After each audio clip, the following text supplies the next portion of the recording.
Yeah, there is a good legal basis for it. Look, I mean, a lot of people fall back on the Posse Comitatus Act. Interestingly, President Hayes signed that in 1878 and promptly sent the Army to Arizona as a police force for a year and a half. And the next president, Garfield, sent the Army to New Mexico. So the people closest in time to putting that in place used the Army not to back up police, which is what we're talking about in the case of ICE, but to take on the role themselves. So, the president has a lot of flexibility under the so-called Insurrection Act in situations other than insurrection, where he can use the military anywhere he believes that he lacks the federal resources to do the job. And we're actually seeing ICE being impaired in places like Portland and Chicago to the point where they have trouble doing their job. So I think the president is on good legal foundation. And I think the reason you're not seeing many lawsuits is when state AGs drill down on this, the Democrat AGs,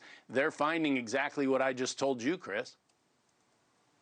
John, what are the risks to the ICE people by having National Guard there to make them safer? I know intuitively you'd say, well, no, it's less risk because there's National Guard, but we're hearing different reports that they're worried about how this raises the temperature. Yeah, Chris, this can draw out more protesters. I mean, the number one rule when you do this stuff is you don't want to do anything to exacerbate the situation. Don't make it worse. Part of the problem here, though, is that, by deploying the Guard, they themselves become a symbol of this occupying force, which draws more protesters, lends itself to more chaos. Look, there are threats to these ICE agents. We saw it in Dallas. We've seen it across the country. We've got to protect the men and women at ICE. But I think the better way to do this is to better cooperate with our local partners, that they can serve as a neutral force, keep them out of the way. Some of this stuff, Chris, to be honest with you, I scratch my head at it. I've been to that Broadview facility in Chicago multiple times. I don't understand how the local police haven't cordoned off an area where people can exercise their First Amendment rights without getting in the way of law enforcement.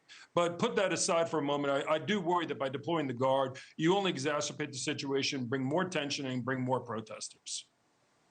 Yeah, Ken, what happens with the God forbid? I agree with a lot of what John said. Go ahead, bud. I agree with a lot of what John said, but the fact of the matter is, in some of these places like Portland and Chicago, while what John said makes perfect sense, meaning cordon off an area for protesting, the local authorities are being directed by their political masters not to do that. When I was dealing with Portland violence through the summer of 2020, we had 340 officer injuries in one summer, 340, Chris, and the mayor was pulling his police back. The Governor Brown, then Governor Brown of Oregon, wouldn't bring the National Guard, and at that time, President Trump laid back, and the violence continued and continued and continued. So I don't necessarily agree with John on the point that you exacerbate the problem. You can bring enough support to bring peace to the circumstances without stopping people's ability to protest,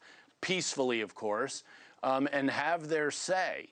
But priority one for this president is and should be keeping his own law enforcement officers safe, and if that takes National Guard or military, then he ought to use them. And he has the legal authority to do it.